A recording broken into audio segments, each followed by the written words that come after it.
Good morning, or good whatever it is, wherever you are. Today's topic for TipTip Tuesday, and it's June 27th, is tolerance, judgment, and the differences. Originally, when I was going to start this, I thought I would just talk about tolerance and judgment. And then I realized that sometimes what people mix up is tolerance and judgmental. And they have different connotations. So the topic today is going to be tolerance, judgment, and judgmental.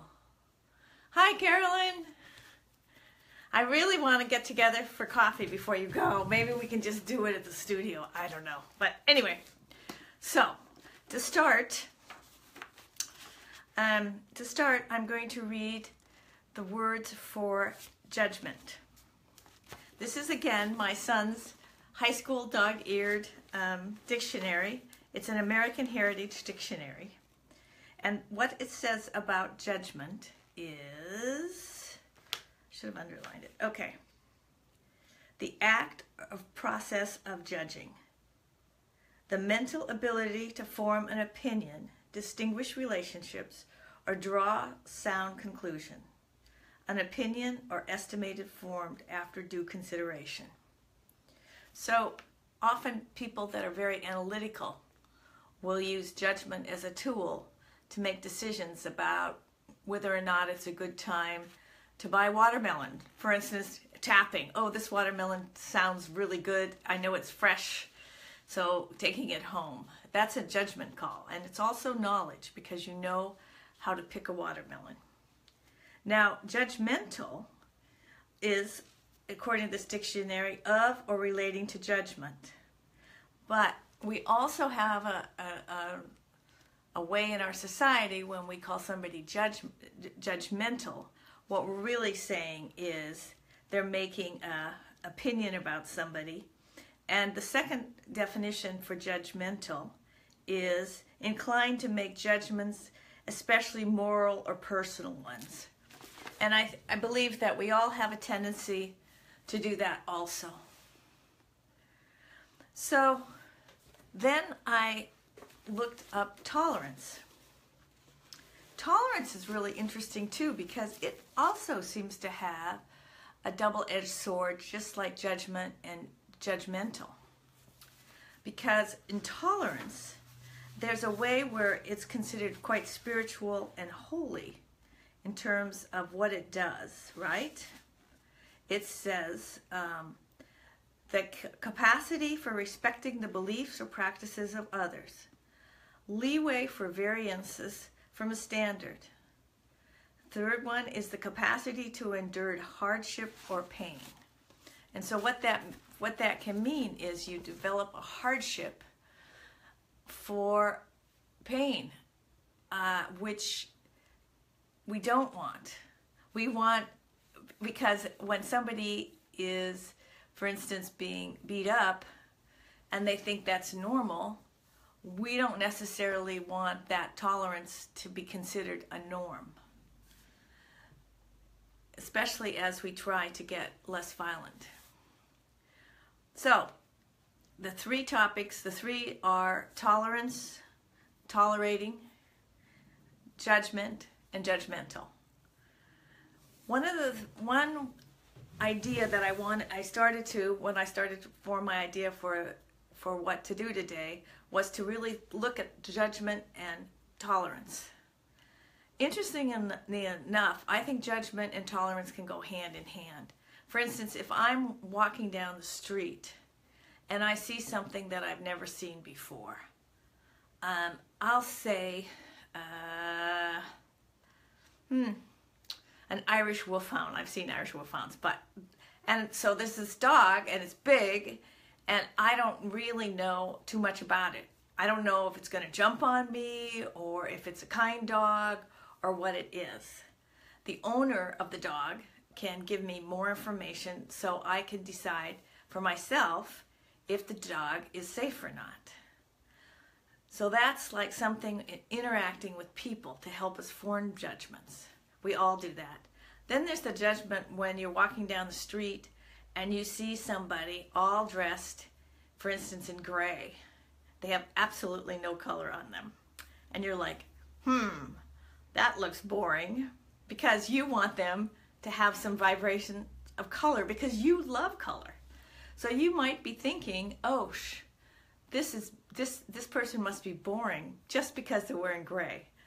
So then you have to take the time to honor what you're thinking, but not necessarily recognizing that it's also a judgment and needs to be explored further.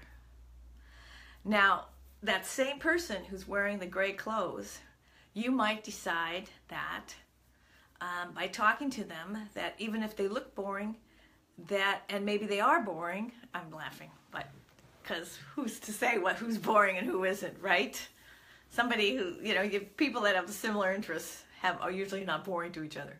Anyway, getting back on task, the person who is in all gray may turn out not to have too many similarities with, say, somebody like me, but that doesn't necessarily mean that I intolerate them wearing gray. I mean, that would be like none of my business, right? And that's just a simple example of we make these quick judgments all the time. And we, hi Charlene, it's nice to see you. Yeah. And we make these judgments.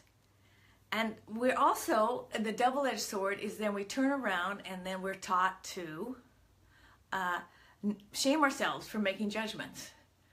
Hi Marilyn, oh this is great, great. And when we shame ourselves for making judgments, we kind of shut ourselves down. There is a process of just learning, of being curious.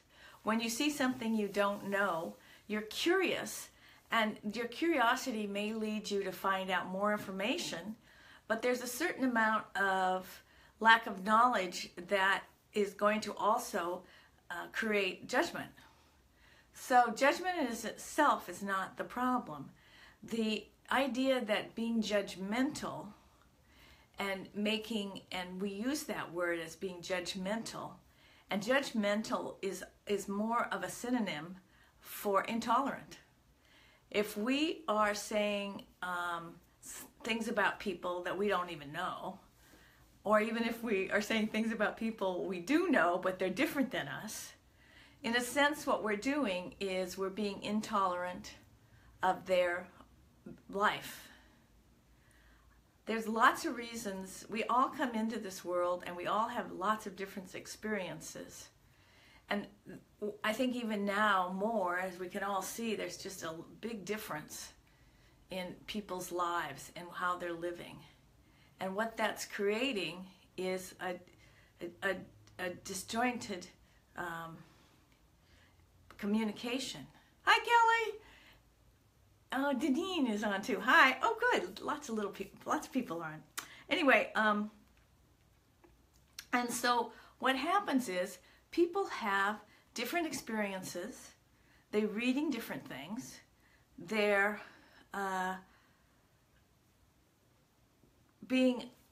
trying to be open-hearted, but it's very hard sometimes to be open-hearted when realities are so different, when people live such different lives. And that's where tolerance comes in. Accepting people for who they are, where they are at that moment. Now, the second part of tolerance and judgment is people often are very judgmental towards themselves. And I find this for myself to be true when I get tired. When I get tired, I have a tendency to be mean to myself and say mean things like, oh, I can't believe you spilled that, rather than you're so tired you spilled your coffee, right? Or whatever you're doing. So there's that aspect of it. So it's interesting that tolerance and intolerance are really supposed to be the opposite, the antonyms for each other. But in fact, intolerance and judgmental really are synonyms. And tolerance, I don't think, has a synonym. But it's not just how we treat others, it's how we treat ourselves and how we are listening to ourselves. So it's really important to have the same amount of compassion for others and for our loved ones. Recently, I did this feng shui thing. This is off topic, just a little bit. And one of the things that I learned was that your house needs to be treated with the same respect and love as a person or like a friend. And to be honest, I've never thought about it like that. You know, I'm very grateful for shelter. Who wants to be cold or too hot? But I've never thought of it as a relationship with my home. And so that's kind of changing my attitude about that. So I'm thinking that